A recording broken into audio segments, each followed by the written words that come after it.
Cinquième chose, tu dois briller pour rendre puissante ta troupe. La victoire de Jésus-Christ à la croix a rendu l'Église forte. La victoire de Jésus-Christ fait de nous des hommes, des femmes forts. Un seul a vaincu et sa victoire nous a donné les pouvoirs sur les mal. La croix nous a donné la victoire sur la sorcellerie. La croix nous donne la victoire sur les démons. Je veux que nous puissions réaliser qu'un seul homme est capable de rendre puissante toute une troupe. Lorsque nous disons dans cette famille-là, cette famille est connue, en réalité, ce n'est pas que tous les membres de cette famille sont élevés. Il y a la pauvreté, il y a la sécheresse aussi. Mais une seule personne dans cette famille s'est distinguée et est devenue la force de tous les autres. Et lorsque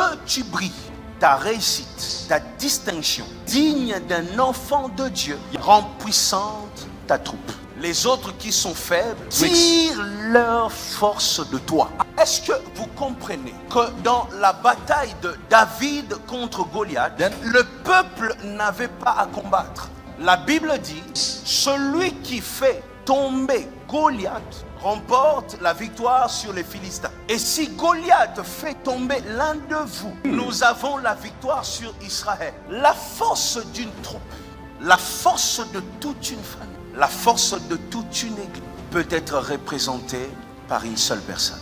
Distingue-toi pour nous rendre forts. Je veux avoir une église forte, une église exceptionnelle.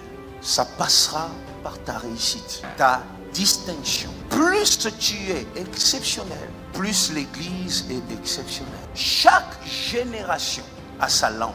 Chaque famille a sa lampe. C'est un homme ou une femme. Seigneur, dans ma famille, rien ne marche. Nous n'avons personne. Tu parles tous les jours ce langage de Bethesda. On n'a personne parce que les autres doivent avoir toi. La personne que tu n'as pas vue dans ta famille dort en toi. Je veux que tu acceptes cette responsabilité. Tu es la lampe de ta maison. Tu dois briller pour nous faire réussir. J'étais jeune, je pensais comme un jeune, je réfléchissais comme un jeune.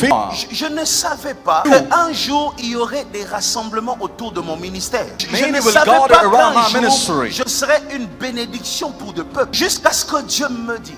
Je voyais dans un songe, je dormais et il y avait d'autres personnes qui dormaient à mes côtés. J'entendais une voix qui me disait, Moïse, ta place n'est plus ici. Je faisais rien. Je me suis levé ce jour-là. Une force est entrée en moi, commençait à planer. J'allais dans les hauteurs comme un oiseau. Rien ne m'arrêtait. Chaque fois que l'immeuble était élevé, je m'élevais plus. Si ces immeubles m'aidaient à changer de dimension. Et c'est là que je me suis levé. J'ai compris une chose. Dans ma vie, il y aura de batailles, mais ça sera pour que je change de dimension. Tu dois briller pour la réussite de toute une famille. On doit compter sur toi. Je te le dis, c'est toi qu'on doit appeler. Ta réussite à toi seul sera notre réussite. Nous serons forts lorsque tu seras grand.